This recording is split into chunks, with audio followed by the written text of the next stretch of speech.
Welcome to the Boschcast with James Boschman and Denise Young, where we talk about Manitoba real estate and everything else that's on our minds. Good morning, everyone. How's it going? Good morning. It's James and Denise. and it's been a minute since we've jumped on a podcast, and a lot has happened, I guess, since the last time we did one of these. What has happened? What has happened?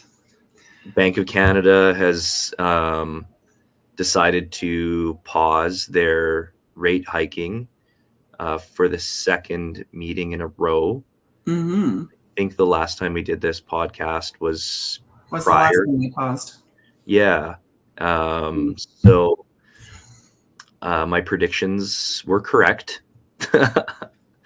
and hopefully they will continue on this path of pausing or reducing rates, which would be nice. What else has happened? We had our first snowfall yesterday. Yes. So I'm celebrating by wearing my orange toque, getting ready for what's to come. Right. Yeah. And I definitely was not prepared for it.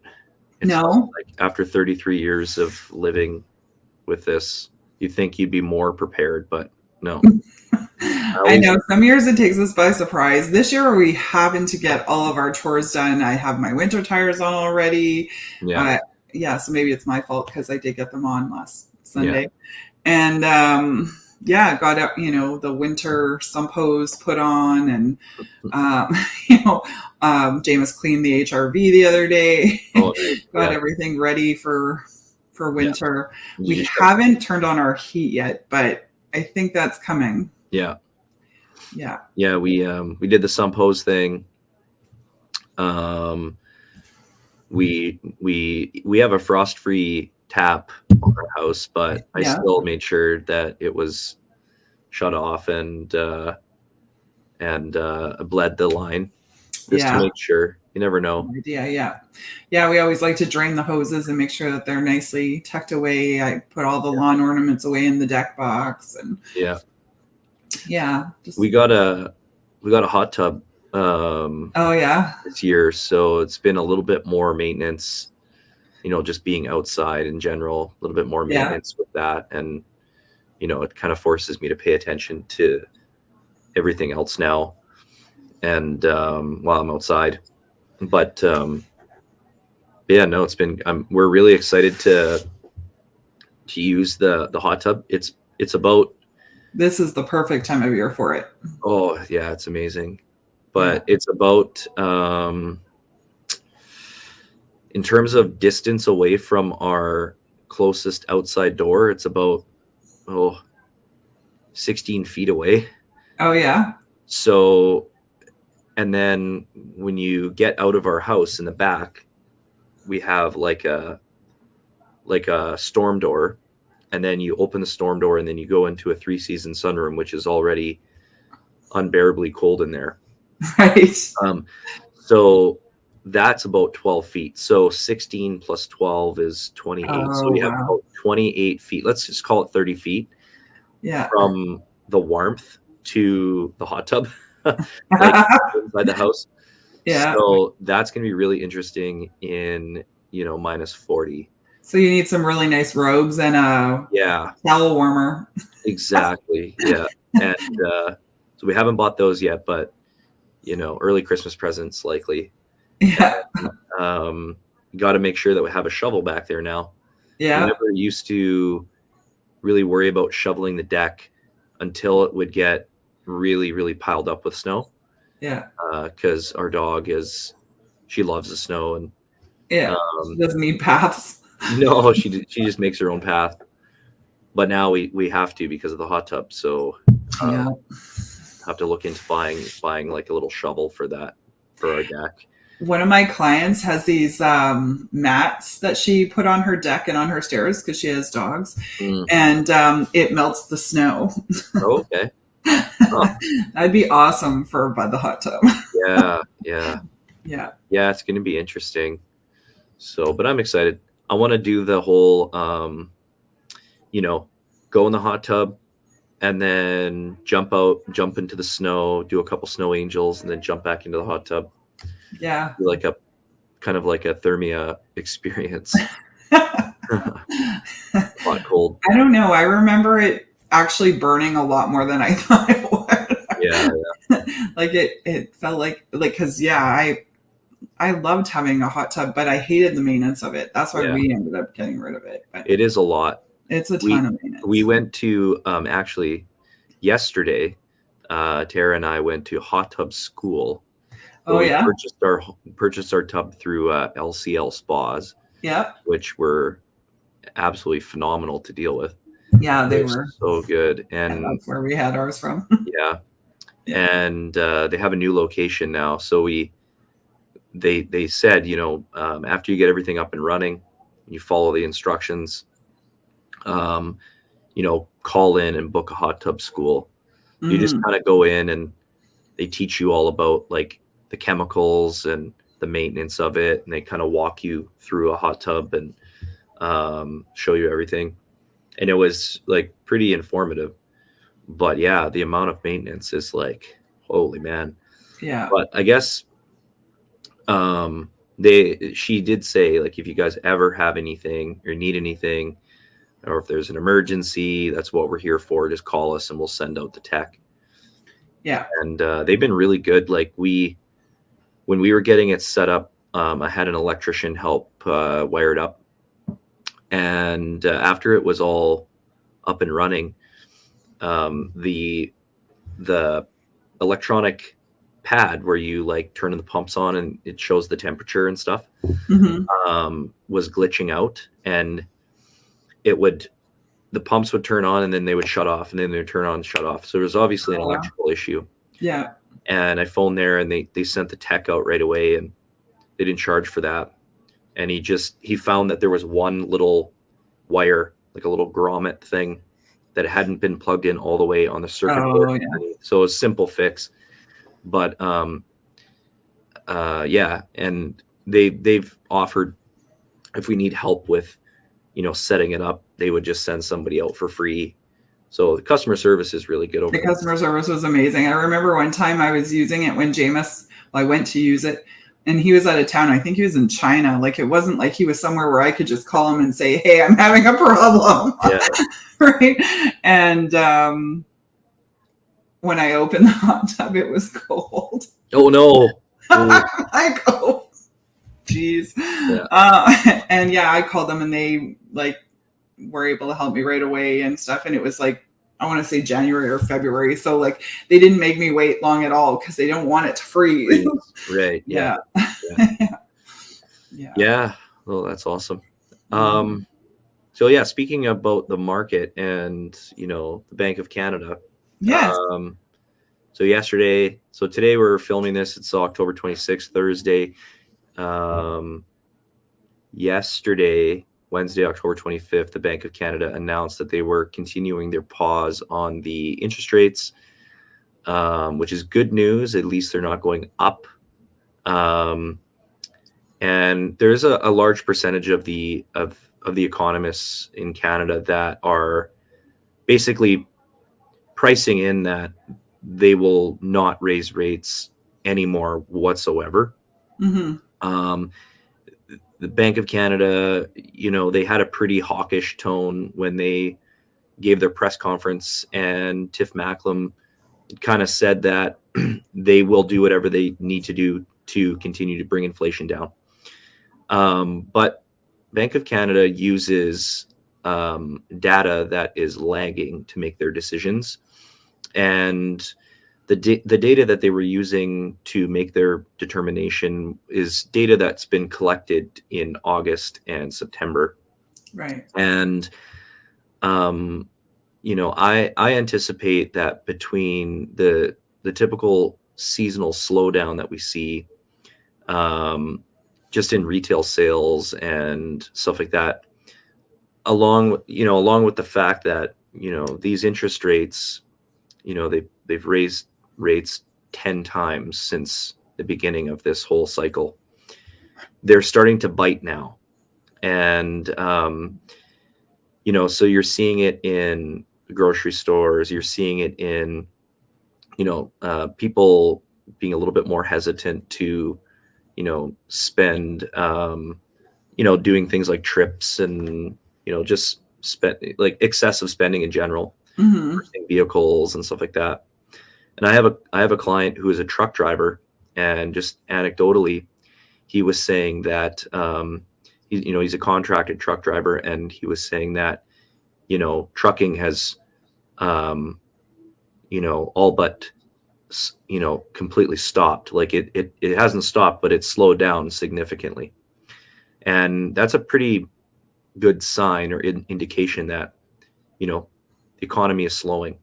And I think that a lot can happen between now and the next Bank of Canada meeting, which will take place in December, on December 7th. And that'll be the last one before the end of the year. And, right now, inflation rate sitting at 3.8%. But again, that's based on lagging data. So where it's actually sitting could be a little bit less than that. And the Bank of Canada, Tiff Macklem, came out in his press conference yesterday saying that, they're going to have to readjust their target for inflation. They were hoping to get it down to 2% by 2024. It's likely not going to happen now until 2025, or if at all. And they've readjusted their goal to 3% for next year. So I was listening to Benjamin Tal, who is a very well-known economist in Canada, yesterday, and he was giving his thoughts. And he was saying that he anticipates the Bank of Canada having to come out likely as early as the end of the first quarter of next year with a rate cut. And he said that they will likely have to cut significantly. So he said it likely won't be this like delicate dance of, okay, let's do 25 basis points cut, let's do another 25 basis points cut. He said it could be as significant as a percentage point. So going from 5% overnight to 4%. And the reason for that is we may be faced with an earlier than anticipated recession. So we technically we're in a per capita recession, and some would argue a housing recession. We could be in an actual recession before the end of the year.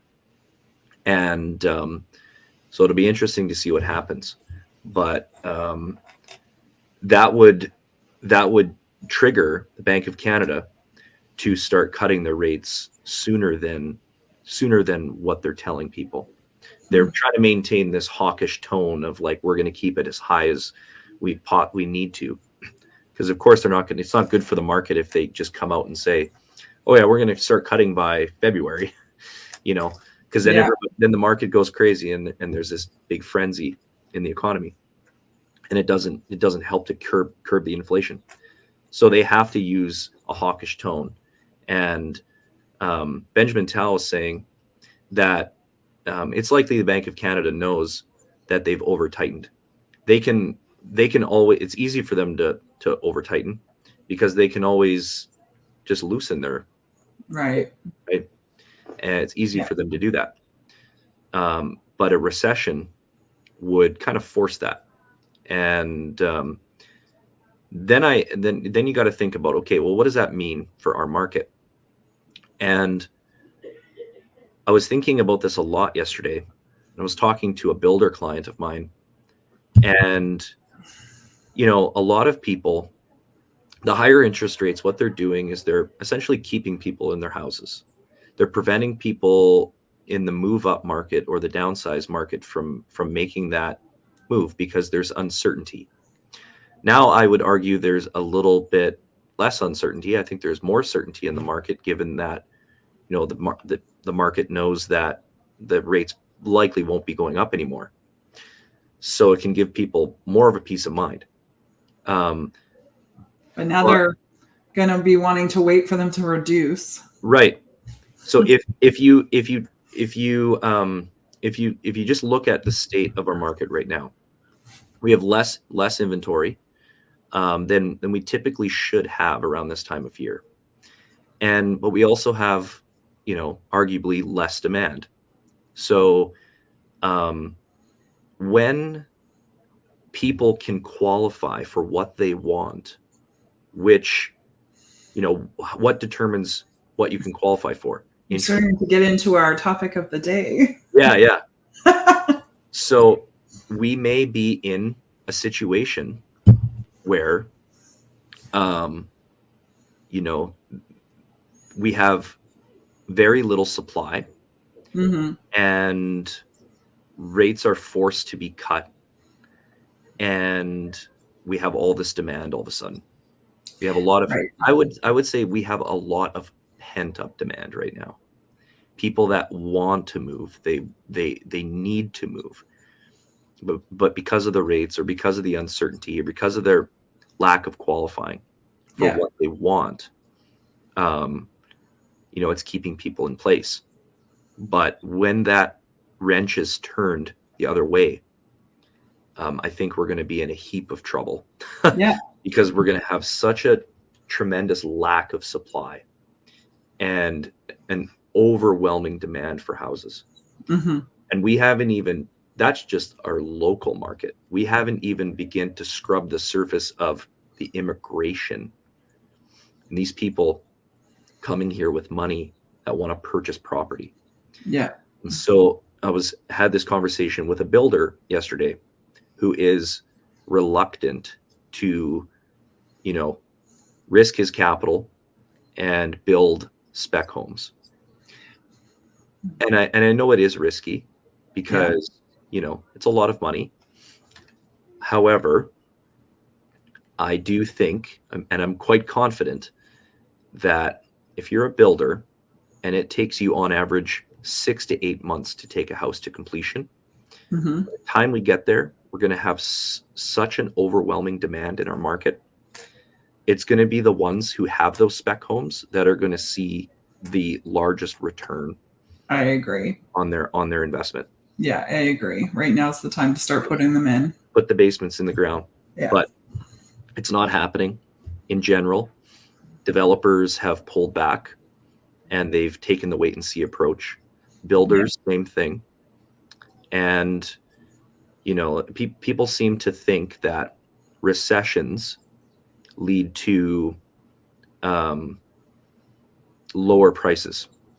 And maybe that is the case if you see an overwhelming amount of inventory hit the market because of a recession. Like if you have people losing their jobs and they need to sell their home, right?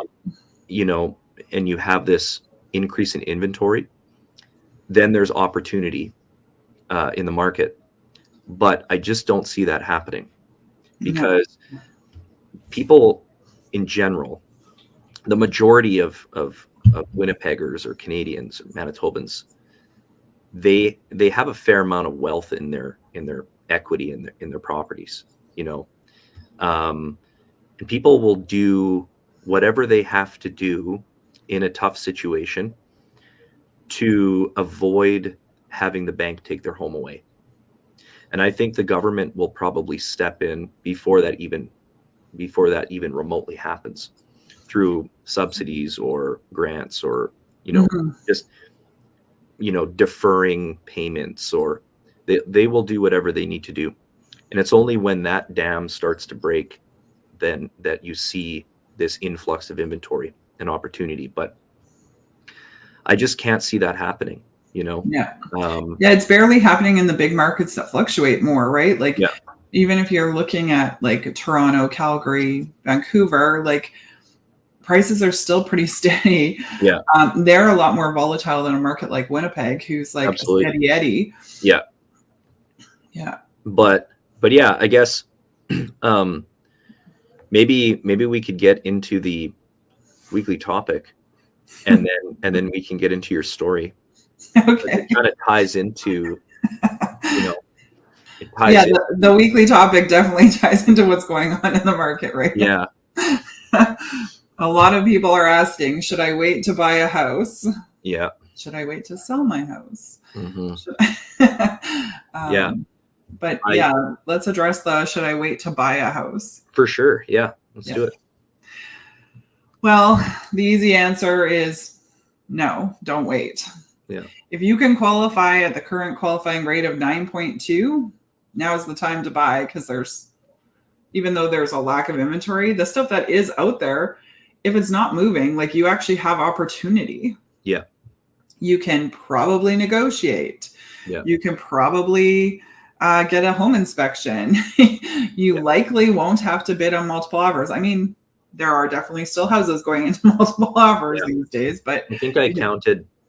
So I've been checking weekly, and I typically will check on Tuesdays or Wednesdays, because that's when, offer dates typically take place Mondays or Tuesdays. Right. And so, if it's a clean offer, or if it's or if it's a conditional offer from the week prior, usually the sales data will come out at the beginning of the week or in the middle of the week. Right. And so I checked yesterday, and I counted 7 houses in Manitoba within the Winnipeg and surrounding areas that had gone into multiple offers. However, they sold for more than asking price, but they were arguably priced too low. So really? They were priced for quick sales, Oh yeah. So, but the houses that take the, let's price it right, hold tight approach, they are sitting. And, I've been seeing average like 2 weeks on market. So like you said, there's more of an opportunity for somebody to get out there and get what they want. If you can qualify, then you can negotiate. You can get a better deal. Yeah. And I mean, really, not even having to blind bid is a better deal, even if you pay asking. Right. Like not having to blind bid and guess at a price is a huge thing. Getting a home inspection is a huge thing to having better satisfaction once you have moved in. Yeah. Right. Like, the problems. I mean, every house has them, but at least you know them ahead of time. When you only had, I like to go back to the 2020 to 2022 sales. Like, we were literally showing houses for 30 minutes and making a decision. Yeah. Not having home inspections, not having parents come to look at the house with you. Like, it was 2 people and your realtor for 30 minutes. Yes, there was a lack of satisfaction. Yeah. Lack of satisfaction, lack of peace of mind. Yeah, exactly. Competing with 15 other offers. Yeah. And, the ability to put conditions now, whether it be inspections or other things, possibly even the sale of your home, right? Like, it's just, again, peace of mind. The market's not what it used to be. They're not flying off the shelves. So to be able to put the condition to sell your house is huge right now, right? If you're able to. And I mean, we sell a lot rurally, so we're definitely seeing more of those conditions. Yeah. But yeah. And then, if we look at like the actual stats, I was looking at September, and inventory is down 4%, but prices are up 4%. Yeah. And that's just over last year. And over the last 5-year average, inventory is down 5% and prices are up 10. Like, it just shows what a steady Eddie Manitoba can be, right? Like, the lack of inventory is definitely saving our butts right now in terms of, if you're a seller. Yeah. The prices aren't going down. Prices aren't stupid. Like, you're not having to take a huge bath on your sale price. That's also going to help a lot of people who need to refinance when they renew their mortgage. Yeah. I think we're going to see a lot of people possibly needing to refinance. They had, maybe 3% 5 years ago, and are now going to have to be renewing in a 5.5% to 6%. So you might see them using that equity to refinance so that their payments aren't crazy. Yeah. Yeah. So what would you say, what is the average, like what's a good 5-year fixed rate right now? Well, I just talked to Katrina right before we got on the call, and it's 5.84 is the posted rates. Okay. And she said that 5.69 is like a promo rate. Oh, okay. Yeah. See, that's actually not bad. It's not terrible. Yeah. I mean, if you look, I know we're all like gotten used to hearing 3 and under. Yeah. But I mean, those aren't sustainable, right? Yeah. Those were never going to be around forever. Right. It's so funny because I was talking to this client about this yesterday, and about rates. And he was talking about how at the beginning of all this, when the rate hiking cycle just started, every mortgage broker and their dog was talking about the importance of variable rate mortgages. So the amount of people that went into a variable rate mortgage, including myself, on both my properties. Yeah. My rate on one property has been triggered, so I've had to increase my payment, and luckily the other one hasn't been triggered yet. But I think that now would be the time to, if you're going to give somebody advice as to whether or not they should go get a variable rate mortgage, now is looking like maybe more of a better opportunity for a variable rate mortgage, because if the consensus is that the rates aren't going to go higher and they'll only have to come down, right, now's the time. Then now's the time. Or very short term. Like we did a 2-year back in June, we still didn't know what was happening, right? Yeah. Like how long this was going to be for. Yeah. So we signed a 2-year thinking, well, by the time 2 years is up, we'll have a better idea what the market's doing, and we can go back to a variable, because pre-COVID we were on variable. But I actually locked in at the beginning of COVID. Oh yeah. Well, for a couple of years, thinking, okay, like, we don't know what the market's going to be like, and if we're relying on me to make money. Yeah. I did panic and lock in. Yeah. But it's it's hard to know for sure what to do, but yeah, a shorter term mortgage, shorter term right now would probably be a good idea. I know that, like, I'm a gambling man, so I'm gonna take my chances and I'm gonna ride out. I got 2 more years left on the variables, so I'm gonna ride those puppies out, and then I'm gonna look at the average at the end of the day once those terms are up, and I'm gonna see if it actually made more sense or not. Well, the funny thing about me panicking, I mean, we'd never been through a pandemic before, so that was a little unprecedented. So it's hard to look at history, but I got a variable rate mortgage pre-pandemic, probably 15 years. And we were winning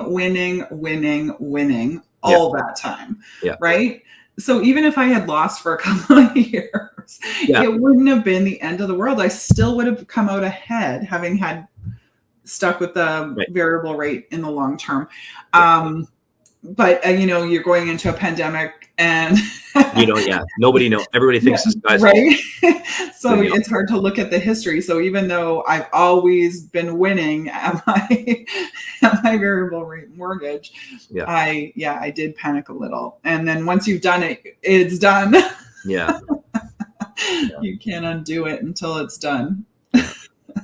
So I mean, for a seller right now, inventory is still relatively low. So it's still a fine time to sell. Yeah, it's still, average days on market might be up a little bit.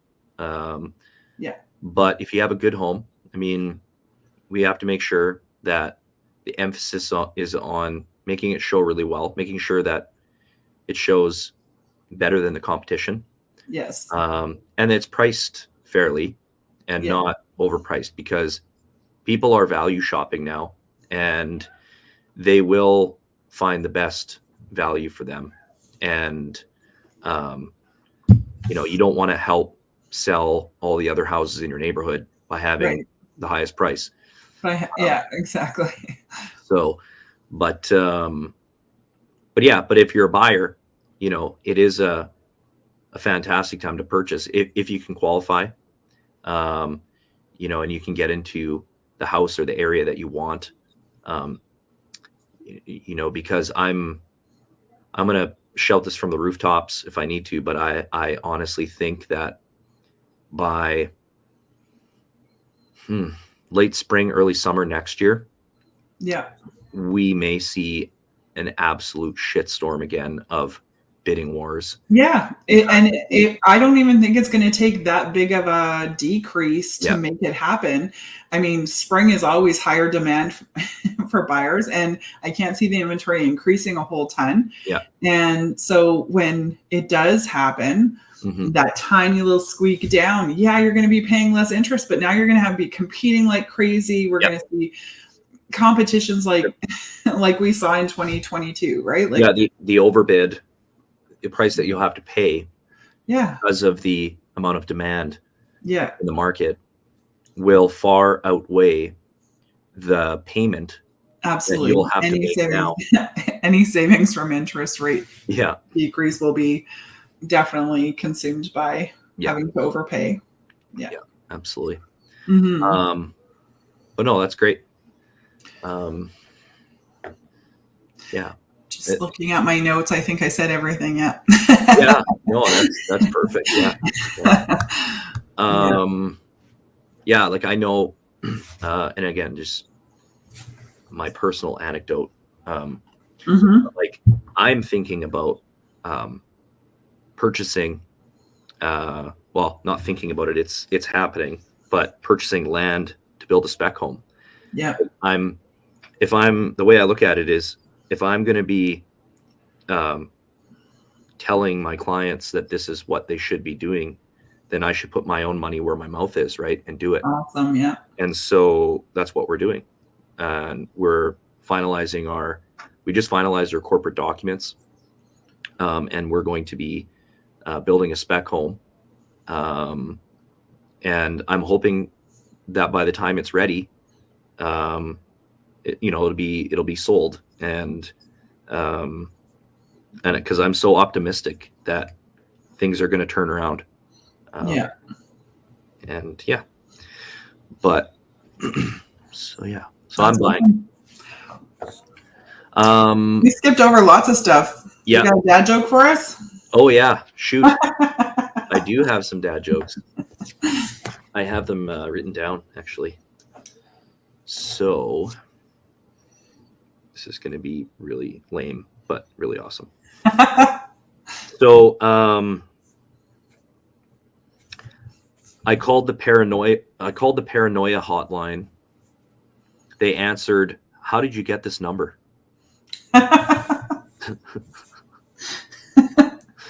Boy.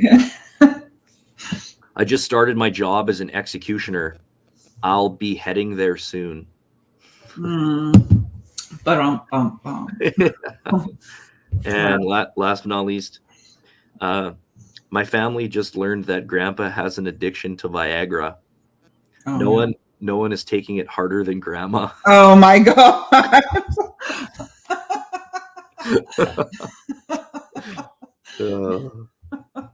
So good. That one is so funny. Yeah, I tried finding some Halloween ones. But I couldn't find any that I really liked. So okay, so do you want to get into story time? Sure, I can talk about I was digging out some winter clothes to get my car winter ready, so I have like emergency gear and stuff. It reminded me of a house I showed last year. I had booked a showing at this house, and it was online. It said it was owner occupied in the listing, and all the furniture is in it and everything. So when I booked it, we got confirmed, said where the lockbox was. No other information. We get there, and the driveway is like you go in and then on an angle to the house. Like the house is like way off to the right. Oh, like hundreds of feet away.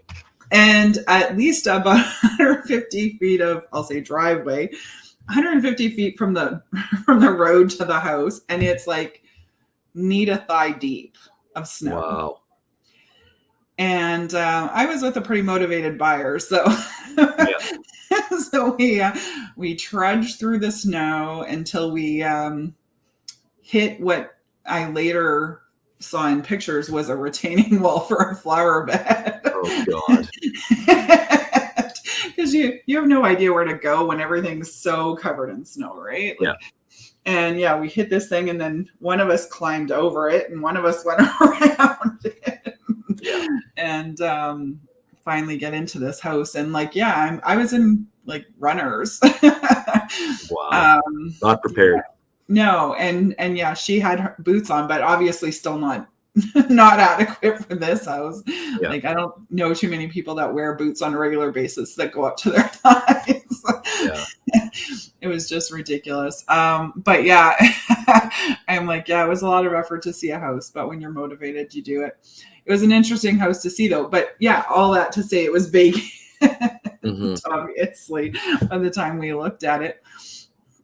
But it wasn't interesting. The house was actually decent and nice, but I probably shared pictures when I showed it because I'm pretty sure that the shop was a grow up and there was no property disclosure or anything. So it probably was a licensed grow up. I have no idea, but it was definitely like a ton of different fans, air conditioners, tons of pots, tons of water container, like the big cisterns, and maybe they're growing tomatoes. Yeah, right. Probably. Anyway, it was an interesting property once we got to look around, but it was definitely a very big challenge to look around. Yeah. I remember one year I was showing a property. It was a rural property. It was kind of like that, but we knew it was vacant. But I have these big, like hunting. Well, they're kind of like duck boots. They're completely waterproof. Yeah, they're like a winter rubber boot. And I know I look ridiculous, but I always wear them in the wintertime.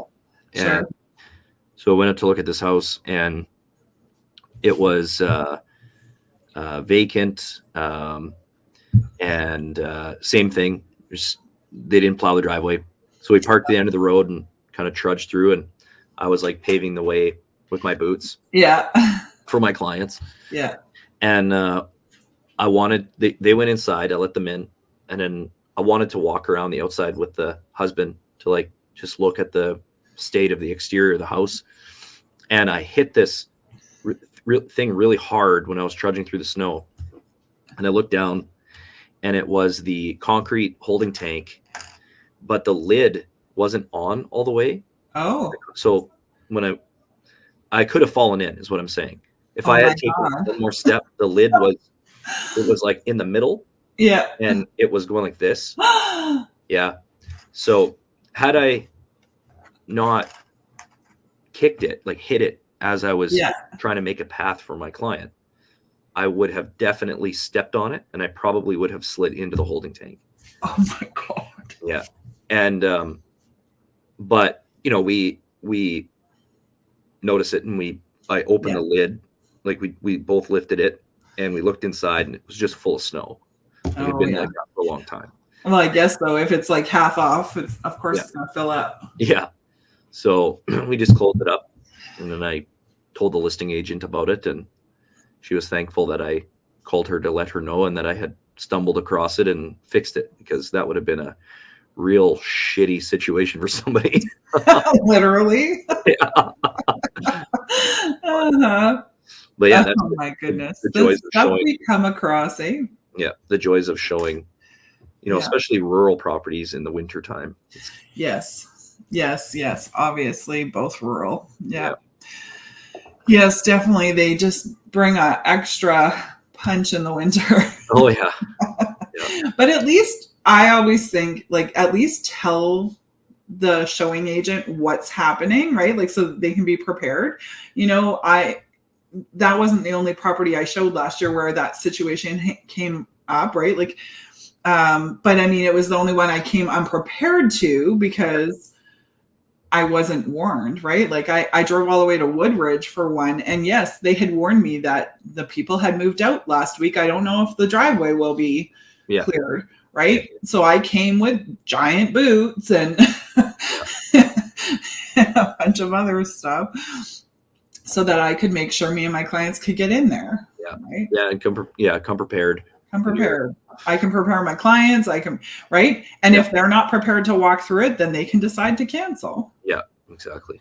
Yeah. All right. So I guess we'll end this by giving some flowers to some local businesses. Maybe I'll just go first quick. Sure.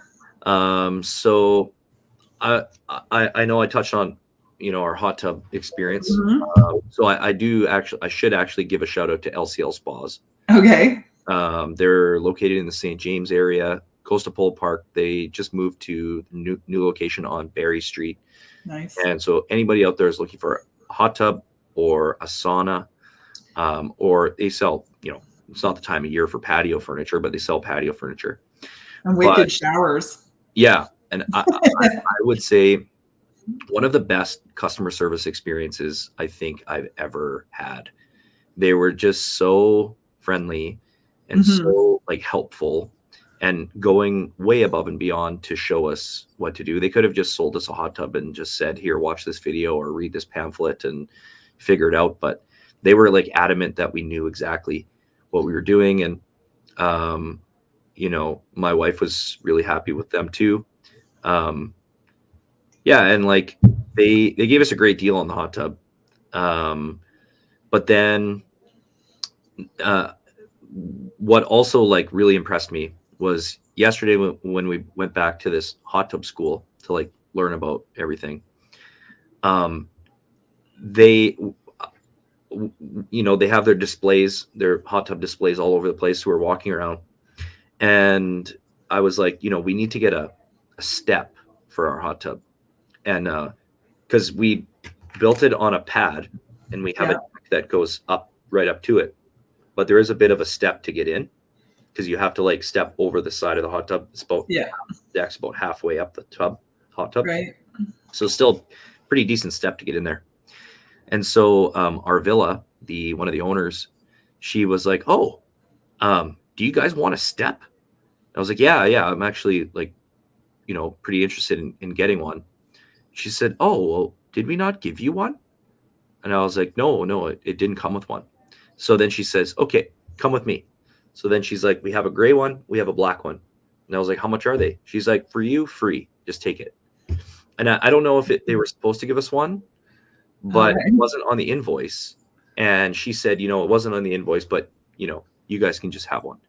And I was like, "Geez, that's awesome. Probably a couple $100, Yeah. So, and she gave us a bunch of stuff for free, chemicals. And when we first bought the hot tub, we have well water. So it's hard water. So they gave us this little filter thing that screws onto the garden hose.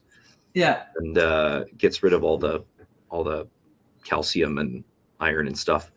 And they're like $90. I saw it in the box yesterday. I was like, "You just gave us this for free." And she was like, "Oh yeah. You guys are great." And okay. I mean, I'll definitely be referring a lot of people. Yeah. So, but yeah, really good experience with LCL Spas. And then I have two more. So I screwed up my shoulder somehow. I think it was in the gym. I'm not sure how. Could have been sleeping. Could have been falling off the zip line. The zip line in Friend's yard, yeah. But I have a pinched nerve, an impinged nerve in my shoulder. So when I move my arm up like this, it really hurts. Yeah. And so I went to chiropractor. And so I go to see Dr. Taylor on Henderson. And I really like him. He's great. He'll do a full body assessment.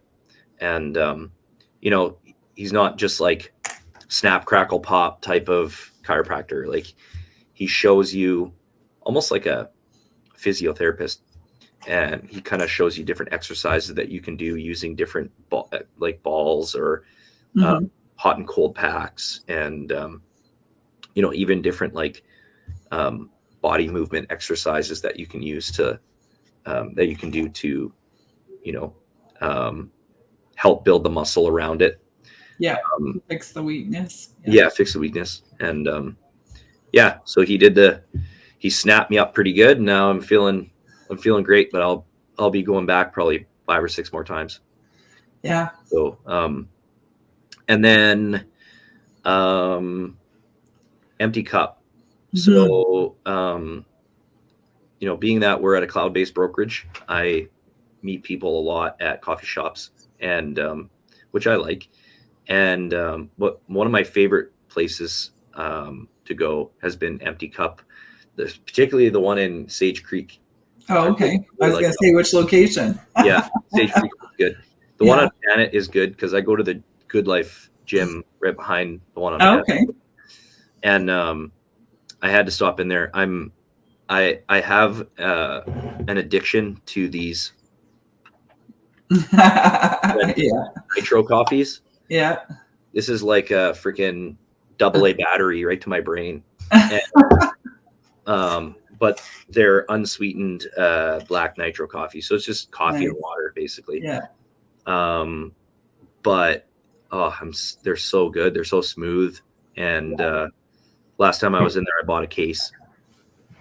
So that's awesome. I want to buy a keg of it and get a tap, but they did a collab with TCB once, and I remember Jameis loving that. Like it was coffee beer.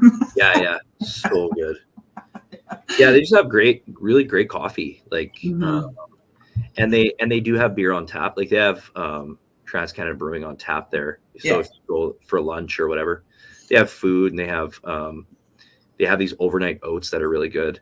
If you like, but yeah, super good vibes, and I really enjoy their coffee. So that's it for me this week. Cool. Just to say Empty Cup, they also have other locations that are really awesome, because I like the one at Pine Ridge, and the Academy location is really nice. They have one at Pine Ridge? Yeah. Oh, cool. In the village, Oh, yeah. Neat. Yeah. I haven't been there in a long time, so should go back there. Yeah, the village is so nice there. Yeah. Okay, so my picks for the week are Duke's Burger Company.